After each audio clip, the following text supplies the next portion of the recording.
All right, what's poppin', Tub Nation? Welcome to Tub Takes. This is a video podcast where we go over what's been making waves in the VGC scene. Today, I am joined by my co-host, Adi. Hello, everyone, and welcome back to Tub Takes. And we've also got Drew on the podcast. How's it going, Drew? I'm doing good. How about you guys? I'm doing good. Drew, for those that don't know, is a three-time regional champion, right? In the olden days. In the olden days, yeah. I just recently joined you in the 3X club, so it took me a while to catch up.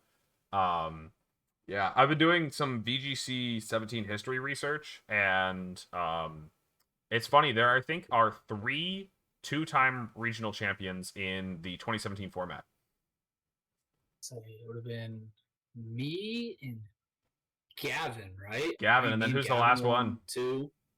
Mm-hmm. Who's the wait? So there's 3 of them. Who'd you say? It's you, Gavin, and who? No, I know there are a couple people that got top 4 of multiple, but I don't think anybody else won. 2. No, there's 3 I don't 2X. There's 3 2X champions in 2017. Was Nails the other one? Nails only won one. Right? No, Nails only won one. Burns only won one. Did they not count the? No, was it Crewball? Has Crewball won a regional? Crewball didn't who? No. Adi, do you know the answer? You're gonna say it, and it's gonna really piss me off. Adi, do you know the answer? Is it Ashton? It's not Ashton. No, I think Ashton won a regional and an international. He won an international, right? I wonder if anybody in the chat knows this one. It's not Brady. Tommy Coolin. I don't think Tommy won any regionals that year. Tommy didn't get his regional win until 2019. It was Alberto won a post Worlds one, but I don't know if he won one during the season. Yeah, no, I'm saying like the like this includes pre and post. This person won pre and post, and I just mean the format of 2017. Was it not Nails? I thought Nails won Toronto and a post Worlds. Nah, Nails won a 17 regional and a Virginia. 19 regional. He won 2019 Moon Series, like the beginning of Moon Series or something. Yeah. Is one of them post Worlds? One of them is post Worlds. Okay, because I only started playing post Worlds 17, so those are the ones I know. I don't think it's Brady. So Alberto What if I won told you it Hartford, was the first one? Jeremy won Florida. What if I told you it was the first one post Worlds? The first one post Worlds was Fort Wayne. That was you, right? Yeah, I might have won. That's right, you won Collinsville. That's right. Totally, I forgot about that. I might be the final answer. I thought you already guessed.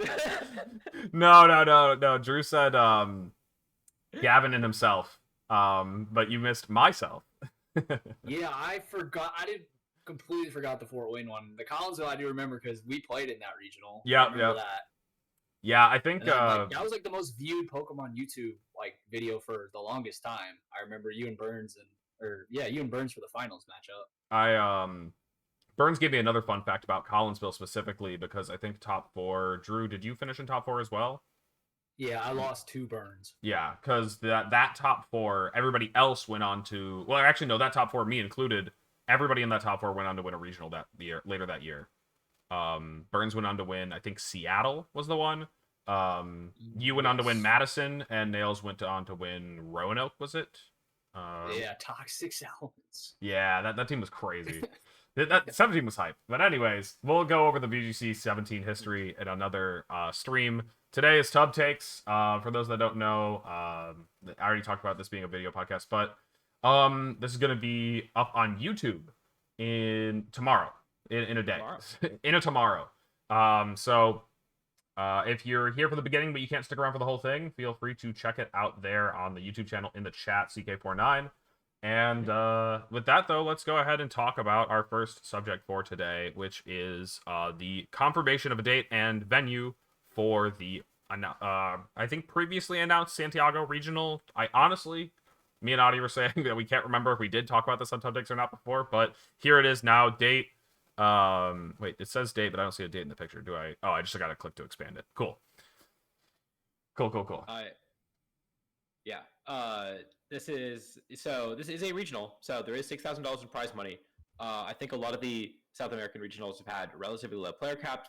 They've capped pretty quickly, and there are big concerns that not even all the LATAM players who want to go are going to go. But we've seen in APAC, we see Chinese players travel to Australia for tournaments, and again, if you think you can get top 4, top 8 at this tournament, it's gonna even a flight to Chile is gonna pay itself back, and it might be easier than getting top 8 at a North American regional. So, yeah, I wouldn't be surprised to see a few Americans at this tournament if they can get in. I mean, we always do, right? You think about some of like the more Caribbean ones, people always go to those. I'd have to imagine that with this and then the complications with EUIC that I know we'll get into later, and just kind of the format slowing down a little bit at this point. Will this be the format? When does it reset? This is May, right? Yeah. This isn't May. It's gonna be a different format, but I mean, points are gonna become hard to come by. Sure. Some people might need a bigger chunk, so that might be a last ditch effort as well. I know Adi has been looking for any opportunity to fly south. He's already as south as you can go in the U.S., but he's wanting to go further. It's true. I actually did go south for one of the regionals, and I will be going south for Internats too. New Orleans is slightly south of. Oh, is it? That's funny. Yeah. But not going to Orlando. That one's also south. Fair. It's I want to go to Mexico. I really hope they announce a Mexican special event. I've been talking about that all year. I'm waiting for it. I know all the Mexican players are waiting for it too. So. But yeah, with this, we gotta mention the big C word right there, Copag. I do want to warn people that like if you're like relying on a quick payout, then don't go expecting that. If you're relying on getting paid out at all, you should be fine. Hopefully. I don't know. I heard we've been seeing several people who did well at LAIC who are still struggling to get their payouts, whether like they're not getting the full amount or not getting it in a timely manner. So all I'm saying is if I have to spend 24 hours with customer service to get my money over the course of $6,000 over the course of several weeks, that's still worth it. I'm like $1 per hour. I'll do that. What's the hourly on that? It's frustrating. What's the hourly on that? 24 hours spent for 66,000. Let's see. 6,000. It's still $250 an hour. Yeah, it's well worth my time. Oh man. Yeah. By the way, I did look it up because we were talking about it earlier. Can you guess the highest viewed video game match on the Pokemon VG match on the Pokemon channel on YouTube? Highest match. I thought it became. It doesn't involve Wolf. It does involve Wolf. Okay, is it Wolf's Internats win? Is it his Internats win from 19? Nope. Nope. That's. Is it from this? Is it from 2023? No. What's the year? Just tell me the year. I'll 2020. 2020. So is it a Players Cup one? It is a Players Cup one. Oh, okay. Yeah, I think that kind of gave it away. Oh, absolutely. The year was too big of a clue. Yeah. It was the Grand Finals one was is over 2 million views. I think it's the only match that's over 2 million. Okay. I know Burns versus Jeremy finals was also pretty big for a minute on YouTube. Might have. Yeah, the second highest that I can find is Jeremy versus Justin. Okay. Yep. Yeah, I believe it. So yeah, this is a regional coming up. Like we already mentioned, prize money is going to be rewarded there. Whether or not you get it, we'll see. But it's not a special event. I think the event that we're going to be talking about later, Utrecht, is a special event. So it's always important to outline the differences there. Not everybody knows, but special events, main differences, they do not give out prize money and do not charge entry fees. So a little plus, little minus. But let's go ahead and talk about a event that will be rewarding prize money. What did they get up to now? 10K for first at Internats? Is that what it is? I know they increased prize payouts. I want to say it's something in that ballpark. Yeah, 10K is not that number. It is 15K. It's 15K? It's 10 for second, yeah, 15 for first. Wow, jeez. Okay. Does it ever hit 6K exactly, or no? Or no? No, it's the same amount no matter what. No. Does it ever hit 6K like as you go down? No. It's 15, 10, 7, 5, 3. Okay, so 7 and 5. So like there's no exact equivalent to a regional win. I was just curious. No 1 for 1. 7 or 5 are close though. Anyways, EUIC had their registration process happen. Was it over the course of a day, like across like two different Yes. waves? There were 2 waves, and they were like 18 hours apart or 14 hours apart, something like that. Mm-hmm. Mm-hmm. I remember we were talking about it coming up, and we did preview it, but then yeah, it actually came. I forgot that one of them was going to be actually at terrible hours for US. Not that it should be very catered to the US anyways. It's a European event, but I know several people who didn't make it into wave one had to stay up until man, it was like 1 a.m. for me, so 4 a.m. for Yep. Yeah, there were some people that were. I know a couple people who tried staying up in a call, like talking to each other yeah. for that like 4 a.m. deadline, and then neither could make it through, and they both missed the registration. Oh like, God. Does no one know how to set an alarm? You can set an alarm. that's what you would think, right? Set it to like 3:30, like 5-minute increments until 4 o'clock. Like, if you can click through the alarm that many times, then you know what? It was never meant to be for you. Anyway. I'm gonna side with those people a little bit, only in the sense that I don't sleep well with like a disruption in the middle, and so like I would just be like awake there, just like lying awake, just like man, I gotta get up in 3 hours, and then I check the clock, and it's like I gotta get up in 2 hours. Check the clock, I gotta get up in 1 hour. All right, might as well just be up. It sounds like you either don't want it enough or you want it too much. You're right. Yeah. But if you sleep through your alarm when you know you have to wake up, you don't want it enough. I'm sorry. Yeah. You don't deserve to be the European champion if you can't wake up at 3:30 once to do it. Right. I mean, what time is that? You gotta start adapting to London time immediately. It was probably like a very reasonable hour. It was like it's like 6 hours. 3 a.m. Central is 9 a.m. in London. Yeah. Okay. Anyways, so they did the 2 waves, and a lot of people were trying to get in. Honestly, I wonder how high this event could even go if they literally let everyone play. Like there was just no cap. Like it could hit 2K. I don't know. Maybe that's insane to say. You don't think so? Yeah. I don't think it would get that high. I think you would definitely probably get another, just to say on the safe side of things, you probably get another 250 players. I think, like at minimum. I don't know. With Yeah, with how many people said they did miss publicly, you got to think about how many don't say anything. They're just like people that don't tweet, people that don't say anything, and so I don't know. Maybe 200 is a safer. I think that's guessing. more so for the traveling player base, but then you got to think about the European locals who we don't have like a larger social media presence. Like you don't know people who are saying they didn't make it, but we just haven't come across it yet. Or you have like your locals who don't do the social media side wanting to go but didn't get a spot. So but also this is in London. They advertise these, right? Like even regionals get a little bit of advertisement. The Internats get a lot more. People are gonna see it and they're gonna want like people like Pokemon. They're gonna want to play, and they might not hear about this. They might not know about it. It's not. They honestly don't publicize these big events nearly well enough outside of exactly their streams. And so if people hear about them a little late, I know this happened for some of the earlier regionals in 2023. People hear about them after the game's release, whatever, and then they don't have a chance to sign up because, sorry, you weren't so in the loop that you weren't on Twitter and didn't know exactly when to sign up. Right. So I think genuinely that is at least 100 people. I think Drew is right. It's to be about 250 more, which I think puts it around 1,200. We could have gotten to. Yeah. I'm saying there's a kicker that it would hit for them that they just missed out on with this current registration number. Yeah, and so let's talk about the actual change in process, because that was like the big news that a lot of people were talking about. They introduced this, I believe, lottery system. And yeah, they kind of describe it here in the tweet, but I'll go ahead and read through it.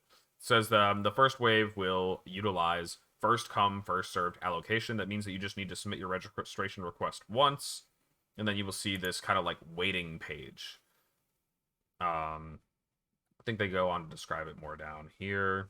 And then it says like, yeah, you got in, proceed to payment, or you could not get in. You can try again later to see if somebody who didn't like successfully pay or something, spot opens. Otherwise, you're gonna have to try again in the next wave, I think.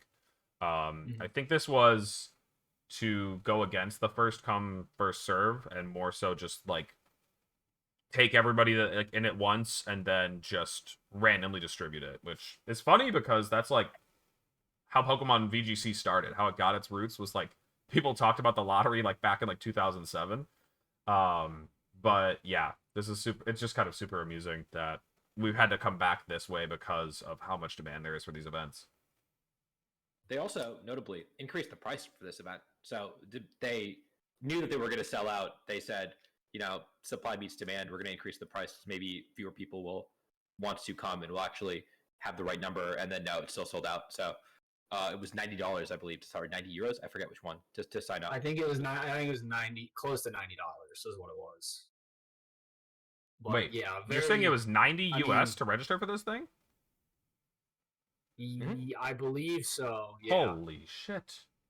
Yeah, nice chunk of change there. But, Oh my god! Bro. I mean, it's a premier event. They're treating it as such. So I mean, yeah, I feel like that probably we're gonna be continuing to scoff at prices as we go on through the years. I mean, yeah, I'm not looking forward. Like Adi said, the demand's there for it. So if I ever have to pay over 100 just to sign up, like that's gonna be just so depressing.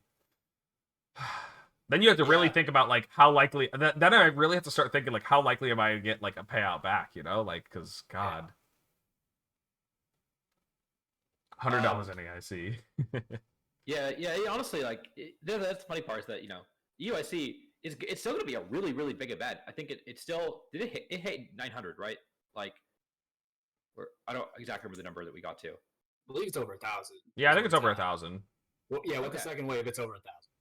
Okay, so like, yeah, it's gonna be the biggest tournament ever, right? Like, it's gonna. So with respect to prize money, at LAIC, anyone who made day 2, I believe, except for 3 or 4 people, got the $2,000, which more than compensates your flight, I hope. But for EUIC, that's not even gonna close. Like, top 32 is gonna be hard. Like, I wonder if 10-4s are gonna bubble top 32. I think they are. Like, or no, we're gonna have an extra round too. Like, it's gonna be. Does pricing only go down to top 32? Prize money goes down to top 32. It's $2,000 for top 32. But day 2 is going to be like 80 people, so you might get top 128 for making day 2. There's no kind of like kicker for more prize money, is there? No, there's not. I don't believe so. Let's see. Oh, it does say. Wait, that's TCG. BG.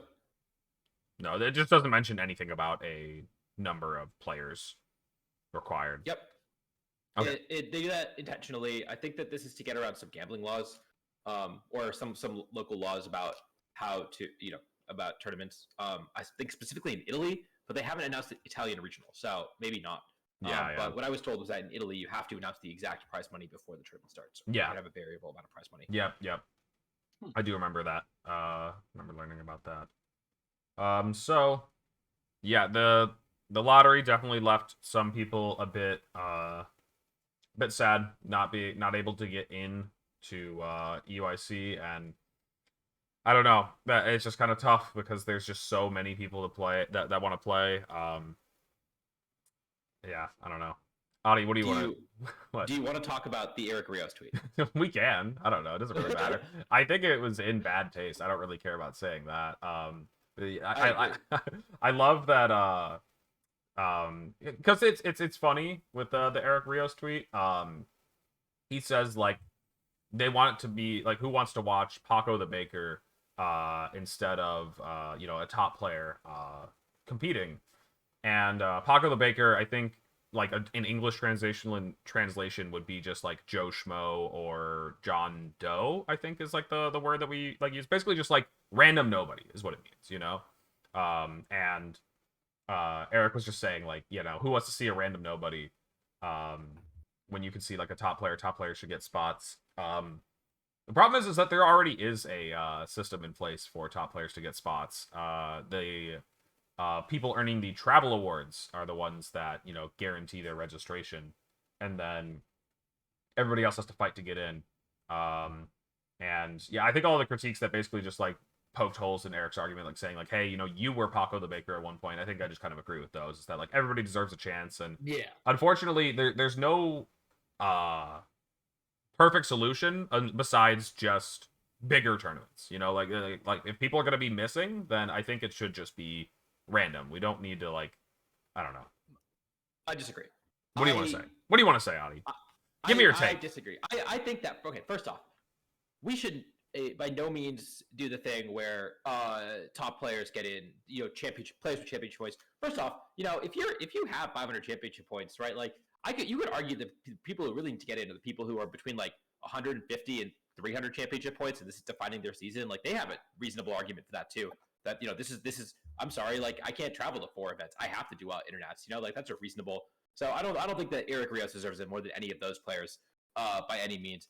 Not to mention, like we saw Justin Tang win 2 regionals in his first ever season. That like we saw Sempra win a regional in his first ever season and cut worlds. Like we are talking about like a golden era for Pokemon for new players with all the resources we have with the best of 3 ladder with limitless tournaments. Like people get good so quickly that I don't think that any sort of like with a reputation based system is a good idea. What I do think is a good idea is having qualifications, because I think that eliminates it very quickly and resolves the problem almost immediately, which is something like what Japan does for their qualifications for their nationals, except instead of 150 slots, which makes it very competitive, it's 900 slots, right? Which means that y'all remember the qualification for Players Cup. That was easy. You had to get top 256 in North America. That was no problem. So saying you have to get to 1600 in the last global challenge, and then you can, or whatever your rating is. That's the people with the highest rating get to sign up first, and then if they don't want to sign up, the next people can sign up. I think that solves the problem. I just think that like that's a really elegant solution. It doesn't really work for regionals. There's too many regionals to do that. But for Internats, I think just saying like, we're gonna cut the very very bottom out, but not make it so it's just totally random. I like that solution a lot. The other thing they have to do is if they're gonna do this, they have to open registration earlier. That's just not even negotiable, because people have to book their flights to these international tournaments and they can't necessarily get refunded. So that's the one thing that, like, if nothing else, do it 4 months earlier. But I really like the idea of having an online tournament for qualifications for these tournaments that we know are going to be capped. Man, so I don't even know if it necessarily has to be a single online tournament. I think I might speak for a large majority here because we were talking about Players Cup being the most viewed event, right? Like back in 2020, we didn't have events and whatnot. You saw the explosion of online events. I really thought that as we move back to our current in-person event format, we were still going to get a mix of online stuff, not just the global challenge. We're going to still have Players Cup and things like that, because it was shown that it was successful, right? Like I know back in, I think it was 2016 and beforehand, potentially, you had to have like just a tiny amount of play points to be able to do that play in nationals. Yep. Like I think potentially revisiting something along that line, just like a minuscule thing, like, all right, you got to play in like 2 online tournaments or something like that, but reintroducing something like Players Club or additional global challenge events just to make it more accessible for people. Like, because I have, like, we all talk about, we've all been Joe Schmo, right? Like 2016, St. Louis, that was me. Like, it's been all of us, right? Yep. Like the first event means so much to some people, and we've seen how it explodes for everybody. And I would love to see, to go against Eric here, I would love to see Joe Schmo playing Wolf in top 8 of EUIC. Like, come on now. Like, that's what we're here for. Like, that's why it makes the game so much fun. It's because it is a global game, and you never know who's going to come along. Yep. But I think there are some ways to refine it for a tournament of this level, like Adi was saying, because this is like a huge critical point of people's season, right? Like this is the event for EU that determines their round 1 buys and their travel awards. Yeah. And for the US people, it's the same thing, right? Like it's a pretty big deal in terms of the prize money point and then the travel point. So I think there needs to be something. I don't know what it's going to be, but I do think it needs to be adjusted in some regard. Yeah, I do think there was also some people talking about like moving just to online events, which I definitely don't want to see. No, I do think we want to see. Absolutely not. That's so bad. I think you need to introduce more online events for sure. Yeah. You should, like I said, it's shown to be successful, but in-person events still need to be the main focus for sure. That's what makes the game so much fun. That's what keeps us all coming back. Exactly. Yeah. And now that we've gotten to this topic, I'm gonna stand on my soapbox a little more, because I completely agree. I think that we need more sanctioned online events. Players Cup, except you give out championship points like an Internats for 1 tournament a year, would be super cool, right? And then my top 16 NA Players Cup would be top 64 globally, which is like top 64 in Internats. It's a decent amount of championship points. It's a pretty impressive performance. I think that'd be really cool. I think in particular, speaking from my perspective, I got into VGC in 2014, 2015, but I was living in Minnesota. Going to college, didn't have a car. I didn't have access to a regional. The only regional within driving distance was Madison, and that was always during finals. So I never got to go to a regional until 2017 when I had graduated. And that sucks. And the reason I went to events after that and didn't just stop playing Pokemon was because I top cut the 2015 Nugget Bridge Major, which was at the time the biggest Pokemon tournament ever. And I was like, oh shit, maybe I'm actually good at Pokemon. Like maybe I can do this. And having those opportunities for players is so important to build up that confidence, to make it worth their while, because they're spending a lot of money to go to these events, and you need a way to get these players to say, yeah, I am good enough to drop $100 on hotels and $300 on flights and $100 on registration, to drop $500 to travel to this event, because I'm gonna have a good time. They're gonna find out they're gonna have a good time at the very least, but they're also they're motivated to do it. They think they can do well, and some of them definitely will do well.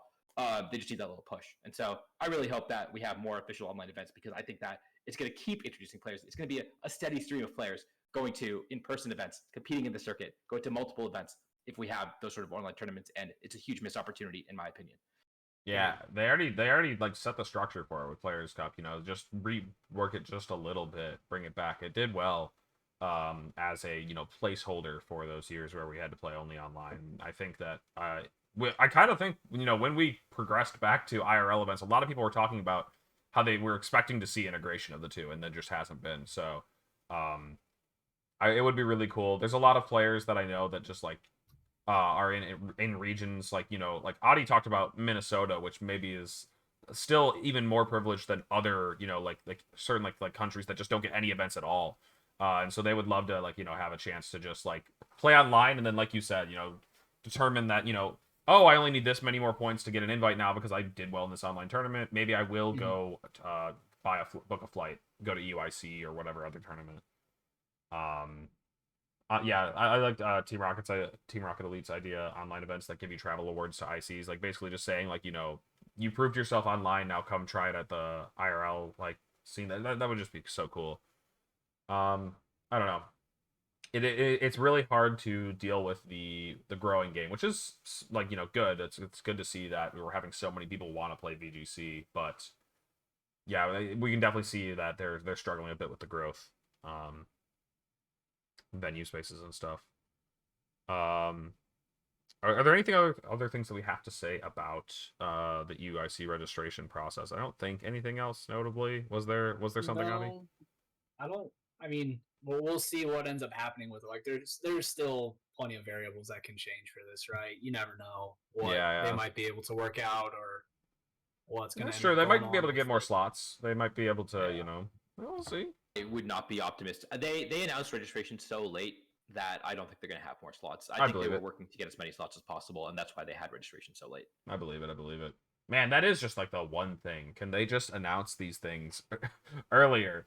Because I don't know. It was funny. I was like, for a bit thinking about EUIC whether or not. And I decided a while ago that I wasn't going to go, but I still have a Google Flights reminder updating me on the flight prices to London. They just dropped today. They went down like a pretty good amount. And I'm like, dang, it's down to like it was funny because it went back down to the price where I said if it gets lower than this, I was going to book it. But it's back at the baseline. So we're not quite there. But also I can't because this thing might be filled up. I don't know if you guys heard. There was a whole thing. Anyways, let's talk about the other. Well, we have two upcoming tournaments that we're talking about. This one is a bit further. This one is actually the closest, technically, upcoming tournament. The Global Challenge 2. Will be starting, Thursday the US, GMT 0 on the 1st? That's London time, by the way. Yeah, it's London time. London time, 0 time. 0 midnight, 12:01. I don't know. Yep. Anyways, so don't what date though? You have to register, and you have to lock your team when you register, but you have to register before the tournament starts. Don't forget. I know so many people forget every single time. Don't forget to sign up. I think Nails was like 15 minutes before last time, and he was like, Oh man, I forgot to sign up, and it was like, bro, come on, you could have done it at any time. It was 15 minutes late. Anyways, Also, don't if you need to, again, you have to block your team, so make sure to obtain your Pokemon however you choose to early enough that you aren't trying to grind last minute to get your mons, get Terra Shards or whatever. Be prepared. check your team when you Make lock sure it you in have a too. list of Pokemon that learn Explosion. True. And Ally Switch and Wide Guard and Quick Guard. Go. I don't know if we got to get the GC prep stream. You should check that out. Is it? It's not. Oh yeah, I can upload that literally probably Wednesday. I could do tonight, honestly. Yeah. All right. Well, we will eventually get the GC prep stream and made into a YouTube video. People want to check that out. It was long, but I went through a presentation on what I learned from the first global challenge. We'll also be doing some more streams this week for prepping for the global challenge, and we're still working out the full schedule, but we'll eventually announce that we're trying to do a 24-hour stream. Again, like we did last year. That was a lot of fun. I got a lot of people willing to clock in for this one, so we'll let you know once the full schedule's laid out.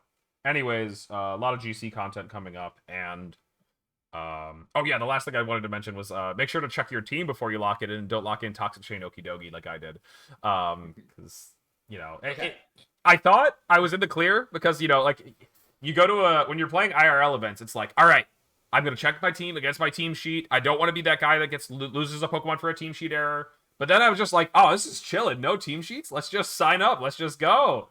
And then I had an error. Oh man. I always check my team against Pokemon Showdown and then check my team against my team sheet. I always do 2 checks. Yeah, me too. But for the global challenge, I was just like, did you win any games because of Toxic Chain? I do want to know. I lost some because I don't think I outright won any, which was unfortunate. But no, I actually did pretty all right despite being Toxic Chain. It had some funny activations. Drew, did you see that the clip I posted or no? There was a time where I predicted the Ursaluna Blood Moon switch in and went for knockoff to get rid of the Flame Orb. And I knocked off the Flame Orb and the Toxic Chain activated, still giving it guts. It was so messed up. So sad. That's demoralizing. It was so awesome. It was awesome. I mean, like, if you're gonna have like an error like that, you want it to at least create good content. So, anyways, yeah, sign up. Make sure you're signing up. If you're watching this now or on YouTube, either way, signups are still open. Get your team figured out in game and then lock it in because time is running out. Make sure your accounts are linked properly. By the way, my accounts were not linked properly. I don't know what was the issue with that. But hopefully I can earn championship points in this one. We'll see. I don't need them. I just kind of like, want to have that situated for future years. But yeah, we're gonna be streaming a lot of global challenge here on the channel. I'm cooking up a fun team. Adi, are you cooking up anything fun? Dude, spoilers. I won a premier challenge this past weekend with a mon that is probably less than like 0.1% usage. I'm actually curious what its usage is. So I'm going to use that 0.05% usage. Yeah. So Okay. Do I have any like underused mons? I think all of mine are like higher than your guy. Probably still higher than your guy, despite being a bit of a strange team. Oh yes, that's why. I don't know why we haven't mentioned that. Yes, thank you, one cart. ZG. The one cart thing is like official. They announced it. Like, don't mess around with it. Is it on this page? I wonder. I mean, no, they've made enough announcements already. Yes. Like, yeah. Is it true that people got removed last time? That did happen, right? So it was funny because it was for Korea and Japan. They got removed. Billa tweeted out that they did some kind of update. It was like a week ago, where the standings had changed slightly. I was kind of funny because I was hoping that my situation with my accounts not being linked was resolved, and I was like, they updated it. It was like a day after, and I was like, huh, maybe I got my championship points. No, I didn't. They told me I wasn't probably gonna get them, and I was like, that's fine. I'm auto qualified. Like, I don't actually need them, but. It was something I was hoping for. I did find the section though that says only one user may participate per Nintendo account. If you're playing both games on one Nintendo account, you may enter using only one of these games. And they might have gone back and retroactively removed people that used two accounts, like even though they didn't make this would get counted for the lower card. I just think it's so strange that they shouldn't even let you do it somehow. Not like, hey, you know, like enforce the rule yourself, because if you do it, we'll punish you. Like, it's just kind of such a backwards weird system. Yeah, it's strange, but at least they got it cleared up, because I know that was always they're having some problems in previous ICs with that. Like in typical ladder faction, you're gonna get the person who boosts themselves loading up two things at the same time. Fair. When there's CP on the line, like it's better to be safe than sorry with the one card thing. As somebody who's had to play in IC, like with the invite on the line, like the one card thing is, I think it's a good change to finally go to. Like, I don't know what took them so long, honestly. Did you play with an invite on the line with two cards or just one? With just one. I don't ever buy I don't ever buy both copies. I always buy one. So I don't know. I feel like a World's Invite is worth more than $60. You could have bought a second one. Dude, I ended up not needing it afterwards. Like, I ended up doing well enough, like at a couple locals where it didn't matter. But top at the time, it was like trying to decide if it was a major or a minor freak out, or somewhere in the middle. But it was not fun. We'll just put it that way. I really like this comment from Asked Random.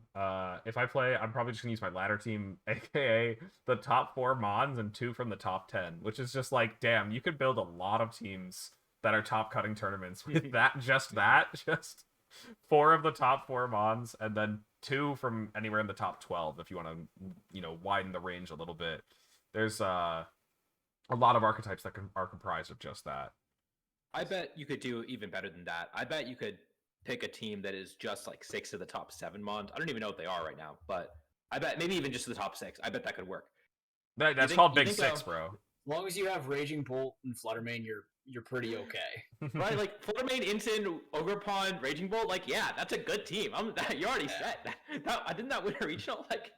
Like that hard carried me through Knoxville. That core is so broken. Dortmund. You can put those 4 and put anything next to it, and you're probably okay. Here, Fluttermane. Hold on, Fluttermane, Ogerpon, Raging Bolt, Incineroar, and it's like, okay, wait, no, that core didn't do too well at Dortmund. They didn't even get top 8. That was weird that didn't show up because of how prevalent it was at Knoxville. I feel. Yeah, Knox. I played so many of that 4-Mon mirror. Flutter, Ogre, Ogre, Ensign, and wait. Oh, it's the okay. There it is. Yeah, Flutter, Ensign, Ogre, Bolt did not break top 16 at Knoxville specifically. Drew, you are the second highest placing person using that core 4. Only one person did better than you, and there's only 2 of you in day 2. Which is so surprising to me. This seems like a strong. I played a lot of. Yeah, I was gonna say I played like off the top of my head. Just thinking, I probably played in day 1. I want to say the Ogerpon was never the same. It wasn't always Wellspring. I played a couple of Hearthflame, but I played, I want to say, 5 of that 4-Mon mirror in day 1. But yeah, I mean, it's really good. Like Raging Bolt is just that thing is so broken. I love Raging Bolt. Big fan of the Bolt. It's so good. Let's get back to rounding out the global challenge, though. I don't think there's anything else to mention about it, but oh yeah, this is the line. If it is discovered that a player has participated using more than one version of the game, that player can be penalized at any time, including removal from the global challenge standings, which is so whack. I don't know. It's just like, we're telling you not to do it, so don't do it. Like, just, I don't know, make it so that you can't. Like, I feel like somebody might mess it up and get themselves DQ'd because of it, because they didn't hear or read the fine print. And, like, I guess you could say that's on them for not reading the fine print, but it's just silly that you can even break that rule. Yeah, Global Challenge 2, though, gonna be a lot of fun. Gonna be a lot of good streams to watch this weekend, ours included, as well as several other content creators. Gonna be a lot of fun to watch. We'll be doing some prep streams. I'm doing one tomorrow and likely on Wednesday as well. So if you want to come by and see what's cooking, see what people are using, because it is the grind time. People got to figure out the best team to bring. Speaking of finding teams to bring, though, the opposite end of the spectrum, the best of 3 open team sheet.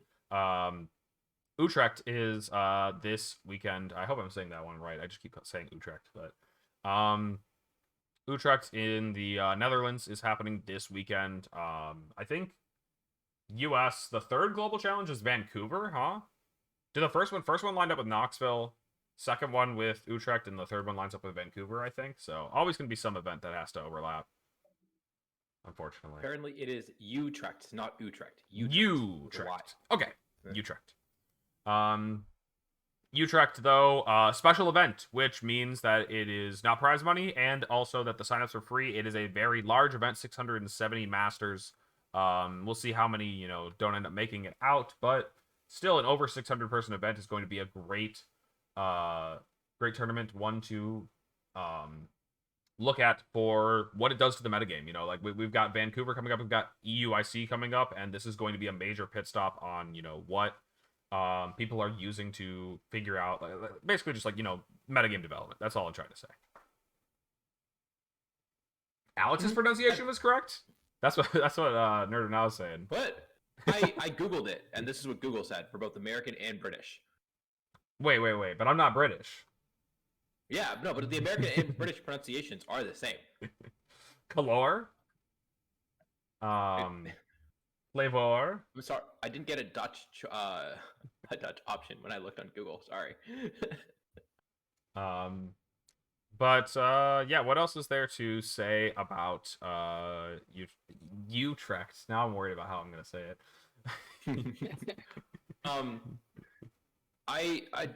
This is the first event where you have to submit your rental code. You're mandatory have to submit your rental code ahead of time. Great note. Great note. Portland, we had to submit it the morning of, which led to the day starting like an hour late. All right, we did it? Yeah, I think so, right? That was Portland, right? It was Portland. It was so strange. Okay. Yeah, at the beginning of the day, they came around and handed out. They printed the match slips twice, and the first version they cut in half, gave to each person with their side of the name on it, said, write your rental code on this. And then they came around, collected those, then gave out the actual team sheets and everything else. And it was so cumbersome, especially because I, like other players pointed out, like, hey, it said online there is an optional rental code field. If that's going to be mandatory, just tell us, and we would have done this online beforehand. And then didn't you have to submit your rental code again after day 1 when you made day 2? Yeah, they did ask me. They did ask me for it. They would have come around and done it with hack checks. Yeah. They asked me for it, and I was like, "Don't you guys have it?" And they're like, "I don't know." To be fair, they also lost some switches at that tournament. Maybe they just like they collected them all and then they just like threw them in the garbage accidentally. Jokes aside, though, excuse me. Did you hear about the lost switches, Drew, or no? No, I did not. Oh my lord. I've told this story before on the podcast, maybe, but basically what happened was in top 8, top cut, I play my set, and one other person plays their set, and then there's one set going on stream, and that one completes 2.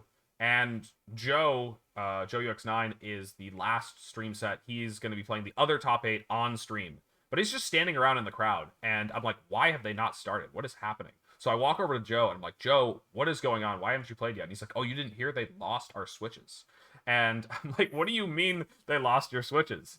So then, after going and telling my friends, like, guys, this is crazy, they lost the switches, I return to the play area where I played top 8, and that's where their switches were.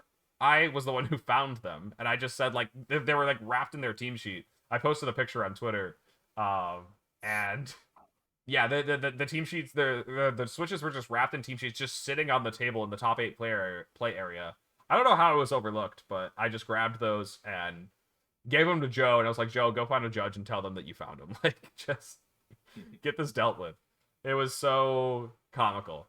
But anyways, Yeah, so Adi mentioned though the reason that we got off on this tangent is that this is gonna be the first one where you have to submit your rental codes online, like Yeah. with your team sheet when you do it. Okay. So yeah, that's gonna be interesting, gonna be crazy. I know that I don't want to go down the rabbit hole, but the hack checks have been crazy, especially over in Europe. And a lot of players have been losing Pokemon, getting DQ'd for it. I'm curious if this will see a decrease, an increase. I don't know what this is going to do. People know beforehand that this is happening. Hopefully, people just get their mons responsibly, and we don't have to see a lot of top players losing their tournament runs in the middle of it. Or maybe this will help people catch it earlier, and they don't even have to get their hopes up. They'll be 1-0 and DQ'd. It's interesting because I don't think I heard a single person losing Pokemon to Portland, or like notable people losing Pokemon in Portland. Yeah. I think that. So I don't even know what they were doing with all the rental codes there, but it doesn't make sense that they would. I don't think they're going to hack check all of them. I think this is going to make hack checks easier, but I cannot imagine they're going to hack check all 600 teams. It's too much manpower. It's too much work. For sure. Yeah, it'll be the same as it usually is. They'll wait a few rounds to see how everything's progressing, and they'll go from there. So I mean, it's true. There is no reason to DQ some guy who's downtime between rounds. There is no reason to DQ the guy that's 0-3. You can just let him do what he's doing.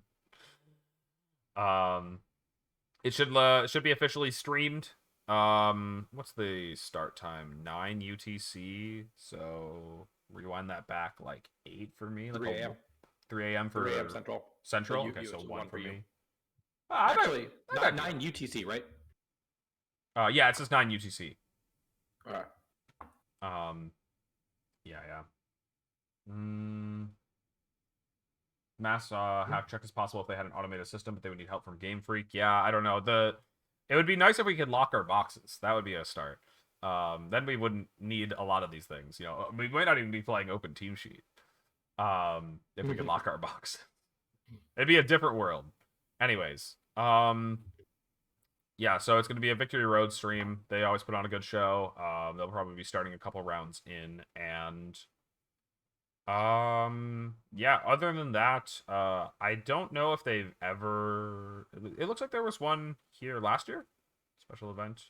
And I think they've had something here before. Like, I couldn't tell you when it was. Oh, it looks like Eric won this one last year. Eric won last year with this team. Man, this team does not even ring a bell. This is such a different format. Great Tusk, bro. I miss you. How are you doing? That guy.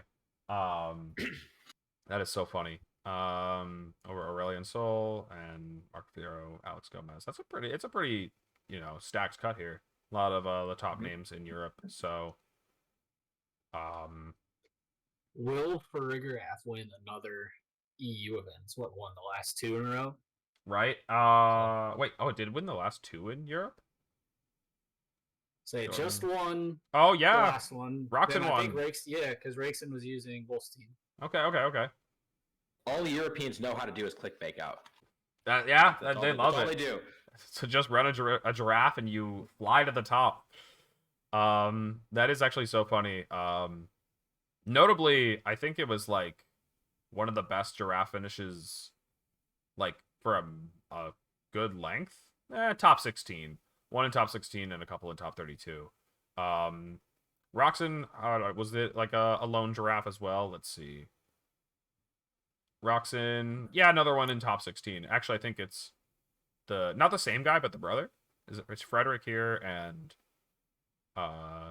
Nikolaj here. Yeah, so the same team from the other brother. Anyways, yeah, I'm always so bad at doing smart money for European events because it's so much harder to pick somebody that you can't say for sure is attending or not.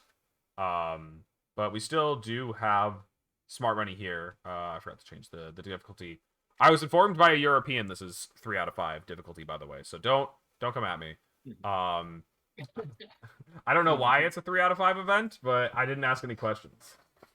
Not my words. Right? And I don't know. The meme I thought was fine.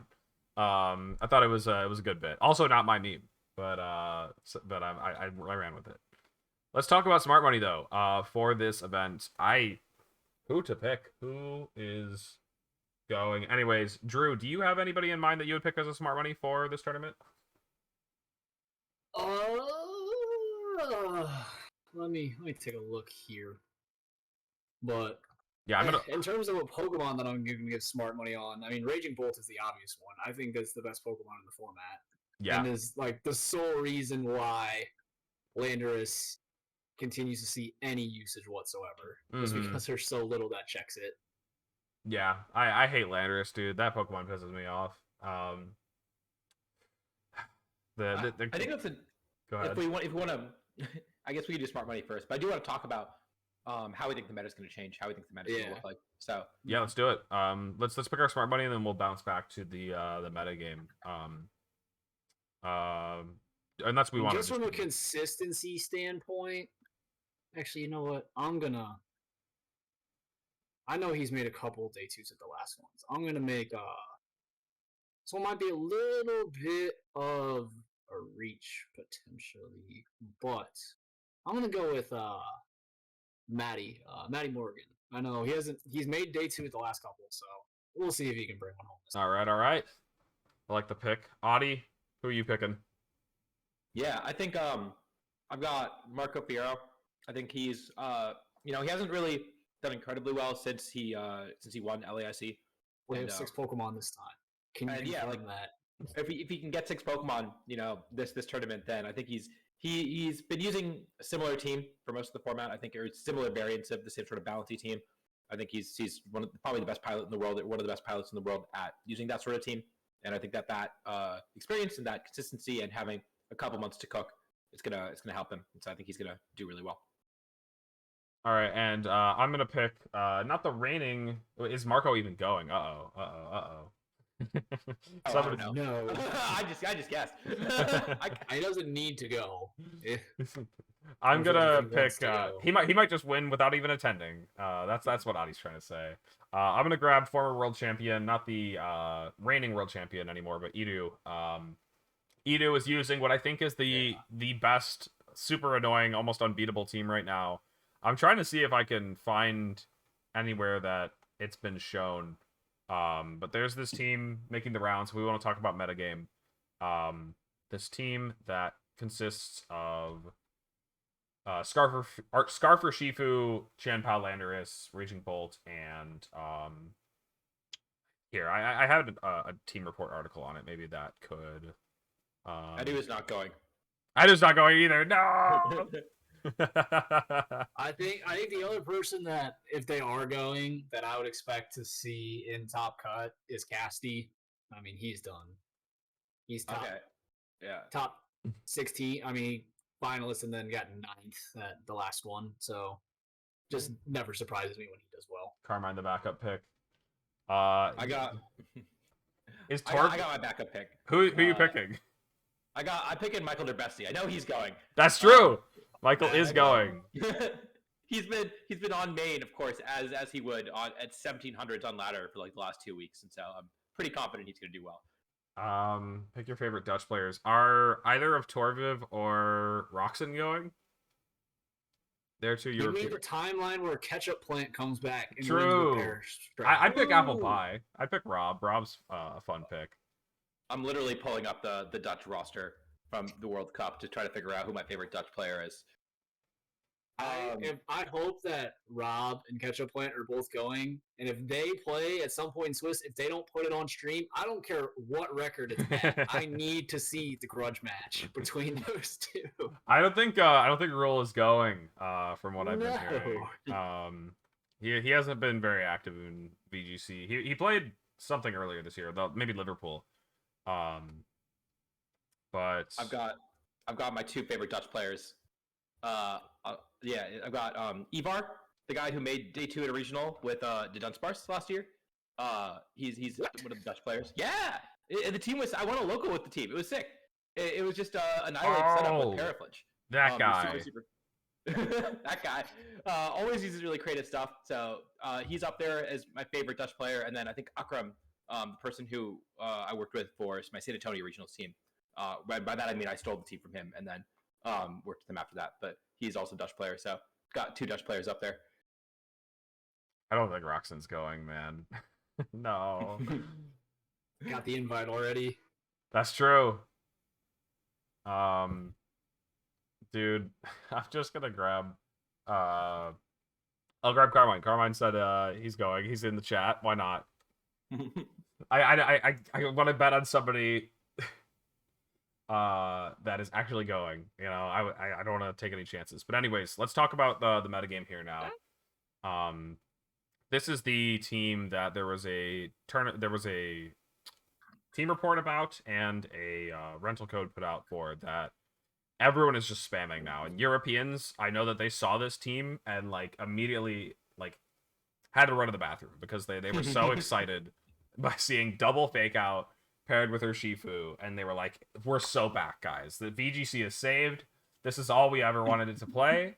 And yeah, it's just broken. I mean, like this stuff is just broken. This team gets 6-0'd by Wolf Team. Wolf Team is gonna win again. I was gonna say, just looking at it, where is the draft match? It's the Combine, the Combine Raging Bull, but it has to solo. It doesn't like it'll beat your Ursa Lunas, but it won't beat Wolf Team. The Calm Mind Raging Bolt, I think is probably the carry in that matchup. But yeah, it is so funny that it does feel like they're allergic to like giraffe counterplay. And also like this team does get soloed by Pow Knight. That is the thing that's been bothering me forever, is that everyone's spamming this team right now, and it does get just completely destroyed by Pow Knight, which isn't allowed to exist because of giraffe. But Pow Knight just beats it so badly. Yeah. I would still not go to an event without having a somewhat positive Pow Knight matchup, just because I know everybody just loves clicking paranormal. It's so bad now. Let Pow Knight die. Every time that somebody says this to me, they're like, "Yeah, dude, I want to use this Pokemon because it has a good Pow Knight matchup." I'm like, "Why? What was the last time you fought Pow Knight?" Dragonite is. I'm not getting paired up against something random, just getting cheesed by Extreme Speed. That's just not gonna happen. Where is Dragonite? Dragonite, 13 Pow Knights got championship points. There you go. So that's not too bad. That's actually a pretty good showing, I gotta say. Pow Knight Wheezing, yeah, that'll solve it. You know I'm in. But anyways, yeah, this team is like definitely what I'm expecting to be seeing a lot of. Otherwise, like teams that I'm expecting to see a lot of are just like teams that are already present in the metagame. I don't think there's been any other like major new developments. I think a lot of people will be using the team that Torviv used, Victor Medina. This team is just all around very strong. And then probably a lot of the giraffe copycats from the winning team as well. I think you're still going to see. I don't think P2 Tinglu is dead. There's probably going to be one that weasels its way into top cut, but I'll be honest, like we'll in the hour or so before the podcast, I was doing some best of 3 ladder practice and just faced like 4 Tinglu like Como teams in 5 matches.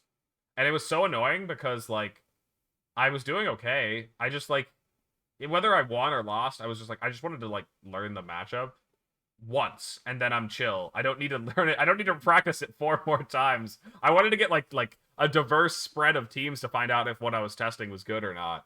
And it was like, nah, let's just really hone in on that Tinglu Como matchup. Like, just let's master it. And I'm like, please, can these guys log off? Like, it was actually just 4 different people. It's so annoying. So one thing I think is this is the first event we had with a little bit of a break. The first few events of Reg F were very rapid fire. Portland was in North America we had Portland, Charlotte, and Knoxville all 2 weeks apart, and so I don't think people really had time to like really get in the tank and cook stuff up. Same with Europe. I believe that Dortmund was 2 weeks after Liverpool, and so a lot of people probably went to both back to back. Probably didn't have a lot of time to reinvent the wheel. And I know we saw a lot of notable players using very similar teams to what they used in the previous event, or very similar teams to what did well at other events in the past. But I think this is the first event where we've had a little bit of time we've digested what's good. We've seen the results of Charlotte. We've seen the results of Dortmund. We've seen the results of Knoxville. And now we can And now I think people are going to be sitting in their team building groups and really try to break the format, really try to hone in on maybe some cool, hopefully, I'm hoping, some niche picks that do well into the format now that it's centralized a little bit. It's still very diverse, but yeah, I think we're going to see, I'm hoping we're going to see some cool stuff. I think this is going to be a really fun regional to watch because we've had a little bit of a period of, not stagnation, but a period of, I guess it's like a period of stagnation. It's a period where nothing's happened, right? And so we're going to, hopefully this is going to shake things up. Yeah, I think one mod that I'm expecting to see more of is kind of similar to what, before I blank on his name, is what Nick used at Dortmund. I think P2 is in a really good spot right now. I think it's just been very underutilized, and the only reason people were using it was just like because of Ting Lu Como, right? That's just what Scott built originally. That's the only reason people use it. But I think that team has brought more eyes to realizing just how good P2 is in general still. Like, that Terra Poison set is so annoying. And I wouldn't be surprised if we do see a few more hybrid teams with it show up for this event. That's kind of my expectation. Just because it's something that can kind of trade, not necessarily positively in a Raging Bolt, but when you think about that core, it can at least take the hits and can hold its own board position wise when it's so easy for that core that we were talking about earlier to just run so many comps over with how it plays. Yeah, I saw a couple of appearances even in day 2 at Dortmund. So, and a decent spread of different teams. You know, not all the exact same. So I could see it making an appearance at this upcoming tournament with more people on seeing it as a Pokemon to add to your team. You know, just something that they can slap on. Because it doesn't need a ton of support, honestly. It's just it's just like pretty self-sufficient. Mm-hmm. On the Gouching Fire teams especially, it's pretty cool because you can just howl next to it, right? And then if you Terra, the Terra Blast becomes physical. So it's really not even that bad, especially if you have download like Nick did, you potentially get an attack boost.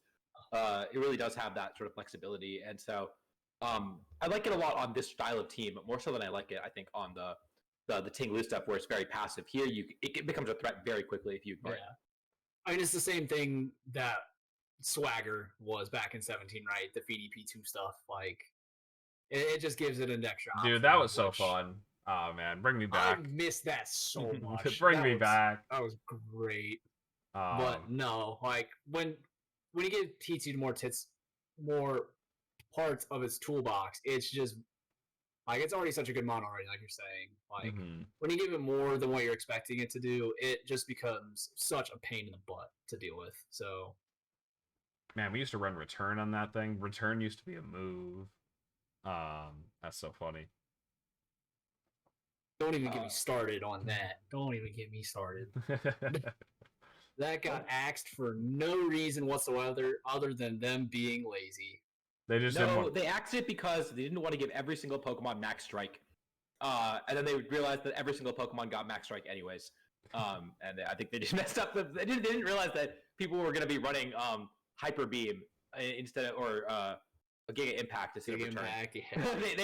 they just did not see that one coming at all, I think. And I don't know why it's not here now, but like I think that's why it was axed from Sword and Shield.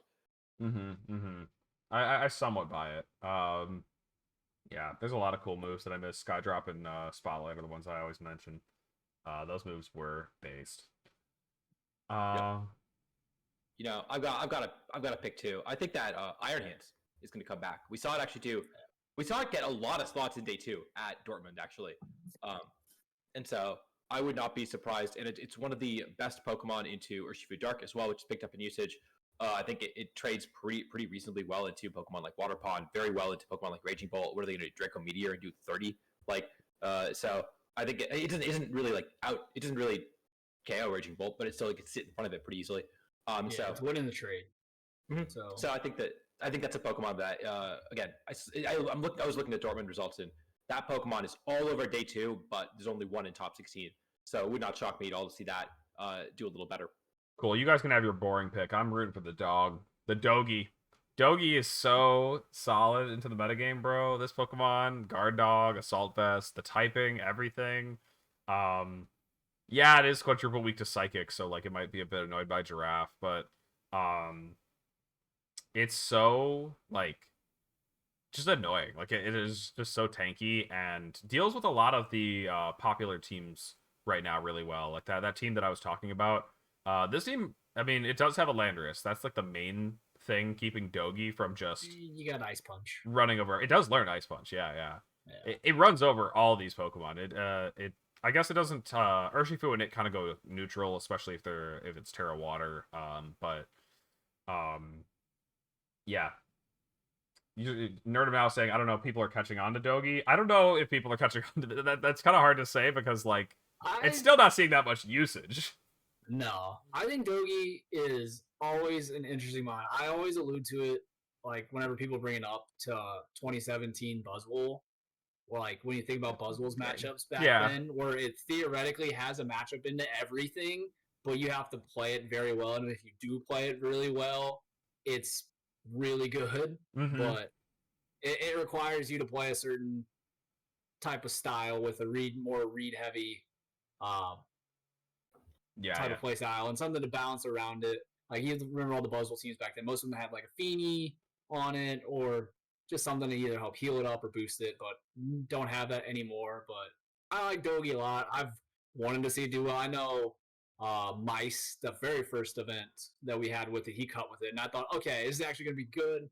It's Dogi's time. I was hyping it up the entire time, and then it did well, and then it fell off the face of the earth, and I've been depressed ever since. Yeah. Dogi's so cool. I don't know. Did another one get points? I bet it did.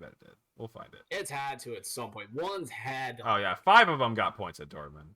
I think only one made day 2. Other people on similar archetypes. It looks like another person running the exact same team. Yeah, it's just sometimes just the right answer for the job. It fits such a niche that I don't think it can fit onto. It's not as splashable as like Porygon 2 or Iron Hands, but it's a really fun guy. But yeah, other than that, I don't know any other teams that have been doing well online that people are going to be looking up for. I know we've had a couple of limitless tournaments recently, but they haven't been any like big prize money ones that I think would really influence the metagame super heavily. Really, this is the tournament to tell you, where the meta is going in afterwards, for Vancouver, EUIC. They'll be both shortly to follow. Short enough, I guess.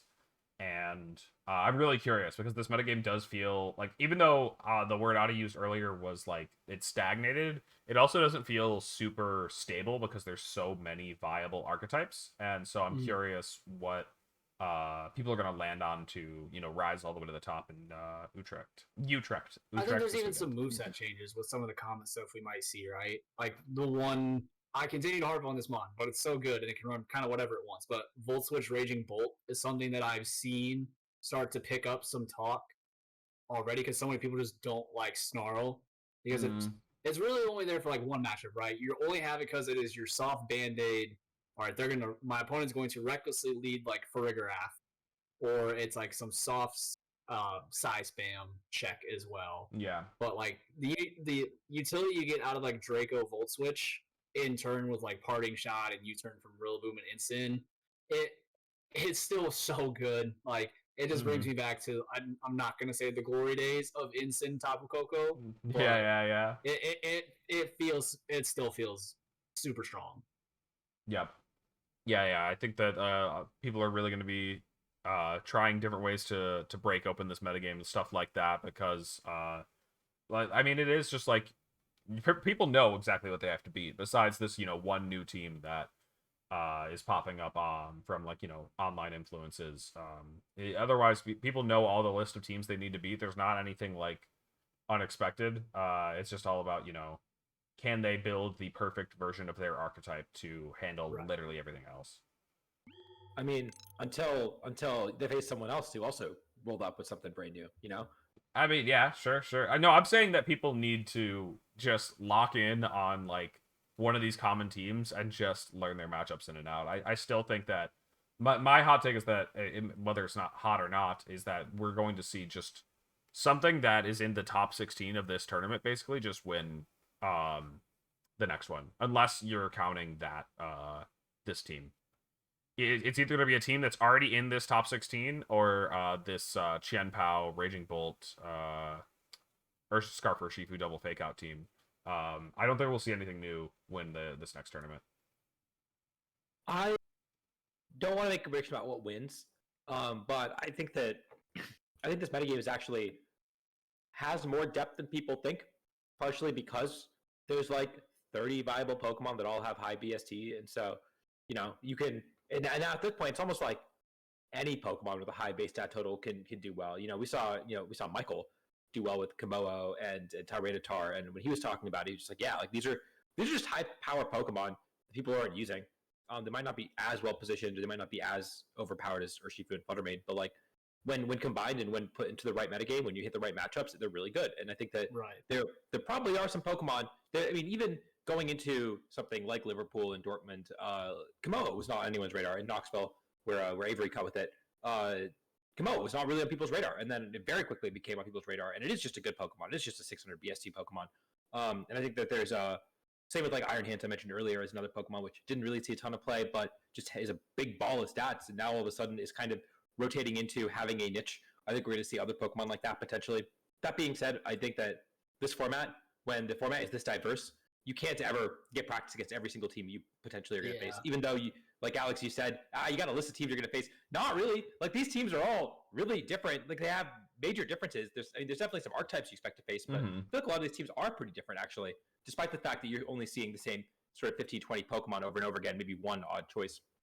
Yeah. And as a result, sorry. Well, I got. No, go ahead. Finish your point. Just like as a result, I think that comfort is king, because if you can't test against everything, if you can't test against everything methodically, having played 1,000 games with your team, you will have practice against everything eventually. And so I think someone who is very, very comfortable with the team is going to win this event. Yeah, that's the same thing as what I was saying. Whatever, man. The same exact thing. And this is an event where I do wonder where if some of the bigger name players who already have kind of their season solidified, like they're going to Worlds, I do wonder if they're just going to play that comfort style of team and save the tricks for EUIC, and that's where we see the explosion. I mean, typically that is, right? Like, I think back to 2017 U.S. Nationals where Metaments hit the scene big time at that event.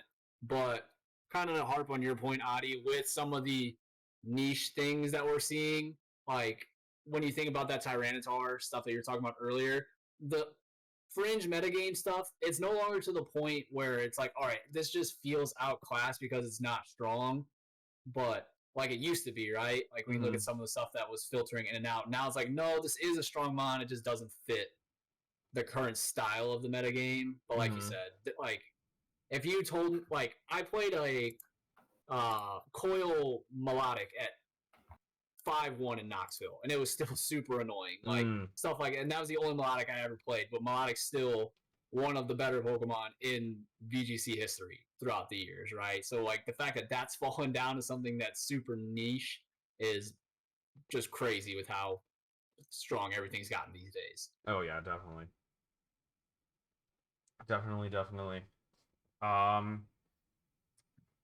But yeah, I don't know any other metagame takes that I have for what we'll see this weekend. I'm excited to see it though. I'm definitely gonna be checking out the stream for this event. Maybe a rewatch, but we'll also be so busy playing the global challenge. So that's gonna be something to look out for. Oh, I forgot to open up the damage calc, but I figure it's probably time that we talk about some damage calcs. Talk about the calc is right. Drew, do you know? Actually, I forgot to explain the game before we hopped on. Do you know about the calc is right? No. All right, perfect. Let's go. It's pretty simple. We'll ask you to think of one up yourself after ours. But basically, we present a damage calc verbally, and then we call on the other people on the show to guess a number within the percentage range. So the default example is like there's just Blizzard versus another Obama Snow. And it says it does 34 to 41%. So if I asked you how much Blizzard was doing to another Obama Snow, and you said like, probably like 39, then you would get the point. You know, it's just the points don't matter. It's just for fun to see how well you know your stuff, how well you know your calcs.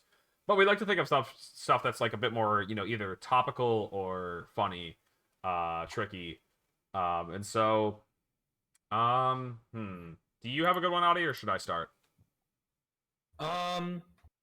I can go first. Okay. So I mentioned I had a very low usage Pokemon on my team at the PC. I also had another Pokemon that was kind of niche, which is Rock Ugrapon, which I thought fit really well.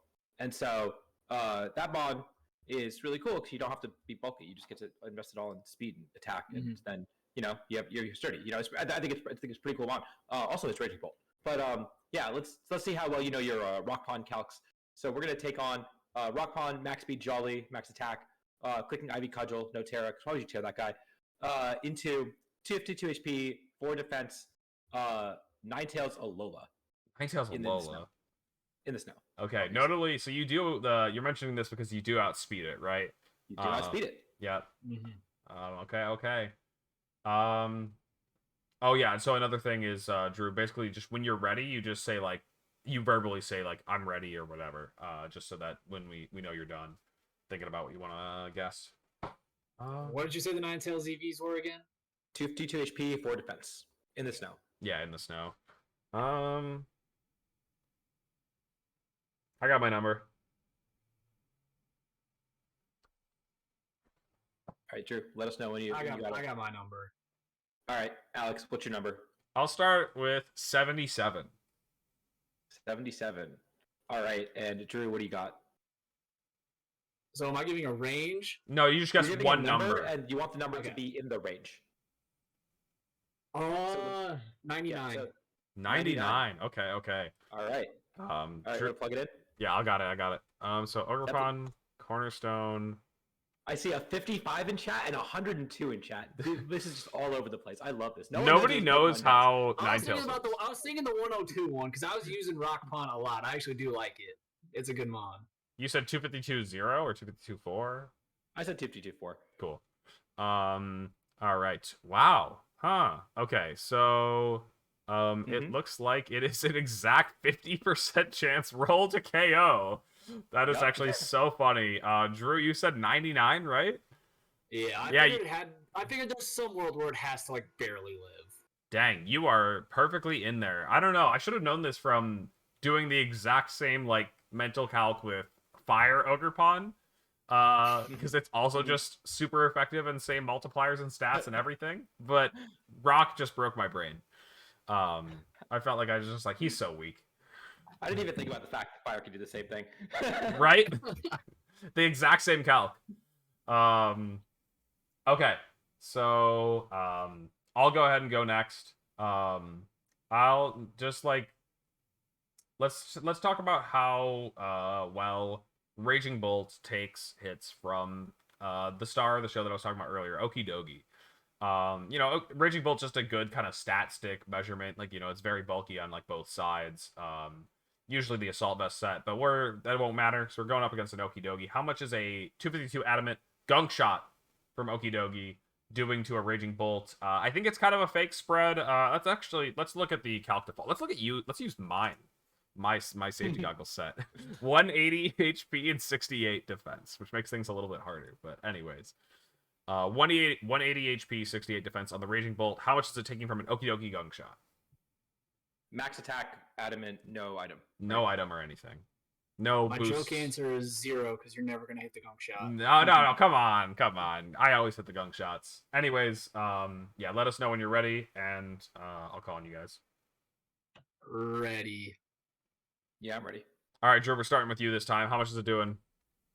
Say 46. 46. All right, Audie? I also don't believe in this mod. I'm going 48. 48. All right. The calc default has poison jab. I don't think I see gunk shot in there. Let's get gunk shot in there, and it's doing 50 to 59. So yeah, I don't know why you guys are counting out the Dogie. I always hit those gunk shots, and then I get the poison too, and I'm like, this mod is dead. This is so sick. I'm chilling. I love this guy. That sounds like a 64% chance to KO to me. Yeah. You're probably like factoring accuracy or whatever, man. Shut up. If you're afraid to hit your gunk shots, like, why are you signing up for the tournament, man? Everyone has to gamble a little bit. Man, I ran Sinclair to tournament. I'm totally cool with it. But I ran Glamora at a tournament. But... Yeah, true. I ran Focus Blast at a tournament before. Yes. See, that's what it's about. I don't know who I was talking to about this. Probably ESM, because he's always the one talking about bad ideas. But we were just saying, like, I want to run just Thunder on Raging Bolt. Like, I don't actually care if the Thunderbolt hits. I just want, like, real damage out of this mon without clicking Draco. So I'm just gonna run raw Thunder. And I was following along. I was like, this mon gets a lot of turns to sit on the field. Let's just do it. Let's click Thunder. Thunder's 70 accuracy, right? Yes, yeah, it's just Focus Blast, I think. The same power and maybe even the same secondary effect rate. I wonder, what is Focus Blast's special defense drop rate? 10%. Oh, it's only 10%? And I think it's only 10%. Okay, and Thunder's like a 30% too para. crazy. Okay. Okay, so Drew, now that you've seen how the game is played, do you have a calc in mind? Or do you need a sec? I do have a calc in mind. All right, go ahead and hit us with it. We've talked enough about 2017 that it brings me back to the good old days. So, how much does a Mystic Water Araquanid Liquidation do to a 252 HP 4 defense Iron Hands? Iron Hands with the max HP 4 defense. How much is taken from the max attack adamant? Did we Terra or no? We're not Terra. And this is just Mystic Water, Water Bubble, neutral. Liquidation from adamant max. Okay. I got my number. Actually, I played an Araquanid in cut of my my PC. Yeah, but did you have an Iron Hands? Yeah. I don't think you had an Iron Hands though. Oh no. Anyways, I think I'm locked in too. Okay. So you pick one person to start. Alex, let's go. I'm gonna go with 62. I don't know. I mean, Iron Hands is pretty bulky, so maybe this is too much. Adi? I'm in the same boat. I think at 2 shots just barely. I'm saying 55. 55. All right, let's go. Iron Hands. Salt Vest. That's very much not what Drew said. 252 4. Araquanid. Clear Amulet, but no, we want Mystic Water. I did not hear 252 4. That's more bulky than the average Iron Hands. It is a little bit more bulky than the average Iron Hands. It's more so just to show how. No. Wait, Drew, more so just to show how ridiculously bulky that Iron Hands is. Yeah. We're just talking about ball of stats, mons. Yeah. Nah, a normal Iron Hands dies and gets 2-shot by this. Yeah, yeah. It does. But give me that 4/4. Oh wow, dude! The difference between max HP and 4 is actually so trivial. It's so funny. Mm-hmm. That's why you don't run max HP on Iron Hands, right? I was gonna say, yeah, that is a lesson in how to EV big HP Pokemon. Funnily enough, but bro, the Iron Hands I used was like max attack, max speed. Who cares? Yeah, true. Oh, it's based. That you're EVing it right. Just don't EV in HP. But. Yeah. Okay, so I think Adi and I both missed. Oh, wait, no, Adi, what did you say? Adi was barely off. 55? Oh, no. Maxing out at 54. Dang. Okay. Yeah, Adi, no point. Okay. So yeah, that's I think that's gonna be it for us, though. I know, sorry, it's a short one a bit, but you know, there's just not a lot going on this week. We'll definitely have a lot more to talk next week with the Global Challenge, a basically regional under our belt, and everything else. Adi already linked it in chat, but, you know, if you got in here late and you didn't catch the beginning of the episode, check it out on YouTube tomorrow. The link is in the chat, CK49 on YouTube. And look out for the video that also has Alex's lecture on how to play the Global Challenge before the Global Challenge. True. Yeah, that'll be up there, too. Yeah, Team Rocket Elite, Pokemon Direct. Yeah, we actually talked about it before. Oh, yeah, actually, what are our expectations for this tomorrow? I want to hear this. I see, the thing is, I'm just hoping for anything to be excited about. I don't know. I don't want I love Black and White, but if they do Black and White like the same style as BDSP, I'll be sad. So yeah, I was gonna say if they're gonna go back to Black and White, I would like to see a Legends of Kyurem. Oh, true. Like, Legends game. That's what I'm hoping for. That is would be Legends fun. of Kiro. Well, they did both, didn't they? Because they did BDSP and Legends Arceus, so that was kind of like 2 revisits to Sinnoh. So yeah, but yeah, no, that's a good point that we'll have Pokemon Day to talk about next week. I didn't include it in this one because there's like a lot of like leaks and stuff, and so it's like, you know, either people know too much or yeah, just don't want to like spoil things. But regardless, you know, it's just all kind of speculation. With regards to Unova, one thing that would be very interested. I guess we'll talk about this next week if it actually comes to fruition. But I think that that was the first game where I looked at the graphics and thought, wow, they're doing pretty good. And you know, it's obviously improved since then, not nearly as much, but I think that would be a really cool region to see with the upgraded graphics because it actually was designed with 3D in mind. True. Oh man, I love those games.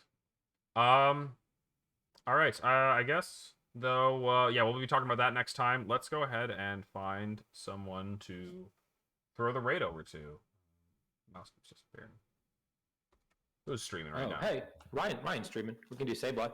All right, let's do it. We'll throw it over to Sableye. I'll go ahead and set that up. You got it? Yeah, I got it. He's streaming with Landorus T, which I know Justin Tang won 2 career challenges this past weekend with Landorus T and was hyping it up. He used an NPA as well. So maybe that's another Pokemon to look out for. Who knows? You have to ask Ryan if it's any good. How far the king has fallen. Thanks, Drew, for being on, and we'll catch you guys next time. So peace out, peeps.